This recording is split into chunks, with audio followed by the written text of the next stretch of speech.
Hey everyone, and welcome. Today we're going to dive into a really fascinating puzzle. It's this mystery that sits right at the spot where dense academic research meets the real, practical world. It's a story about a ton of knowledge, leadership, and, why having more information doesn't always mean we get better results. All right, let's jump right into the heart of it, what we're calling the leadership paradox. It's a real head-scratcher for sure, and it all kicks off with one single, kind of massive number. 32,000. Yeah, you heard that right. That is the incredible number of academic papers published on the topic of leadership in just the last 100 years. I mean, we have studied this thing to death from every single angle you can imagine, creating this just enormous mountain of knowledge. And that is where the real mystery kicks in, right? With over 32,000 papers on the subject, you'd think we'd be living in a golden age of leadership, but we're not. Not even close. So if we know so much, why is truly great, effective leadership still so hard to find out there in the real world? This, right here, is the leadership paradox. So what's the deal here? Well, the diagnosis for this whole paradox, the key to figuring out what's happening to all that knowledge, can be boiled down to two words: research debris.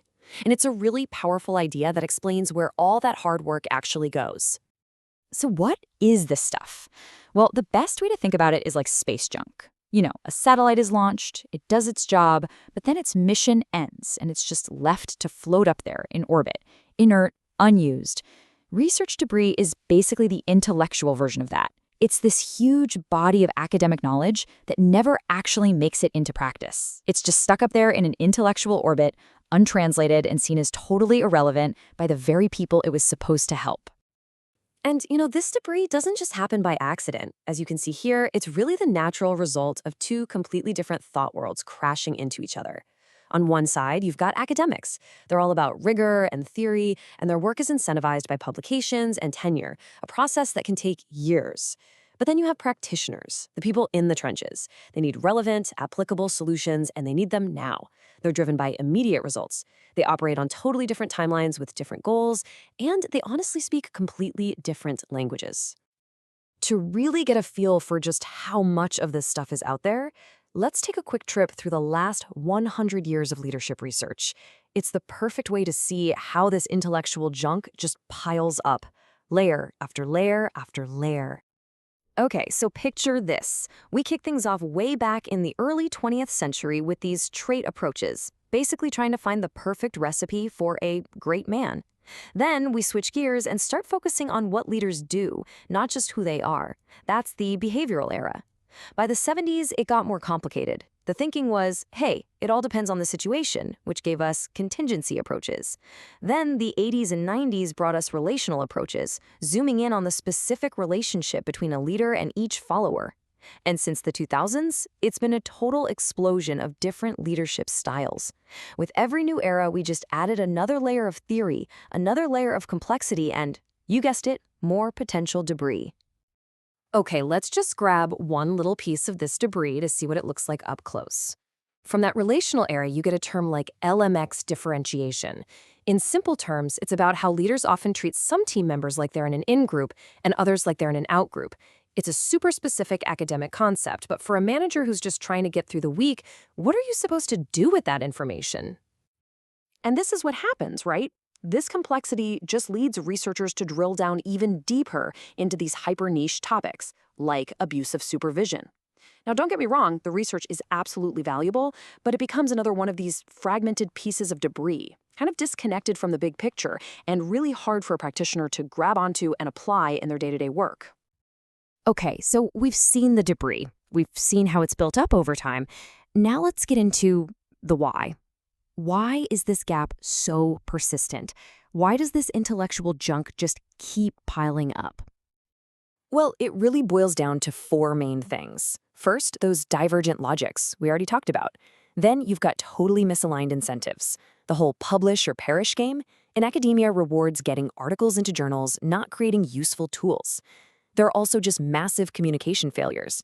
Academic journals are usually locked behind expensive paywalls and are written in this super dense jargon.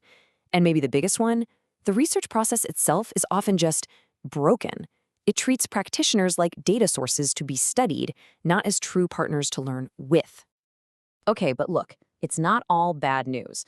Now that we've kind of diagnosed the problem, let's talk about the solution. Because there is a clear roadmap for how to start cleaning up all this debris and, probably more importantly, how to stop more of it from piling up in the first place.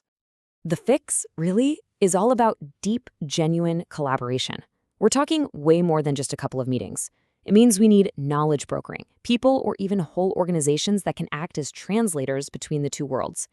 It requires interactive research, where academics and managers are literally working side by side to solve a real problem together. And this is the big one. It means co-creation, bringing practitioners into the process at every single stage, from day one of defining the research questions all the way to figuring out what the results actually mean.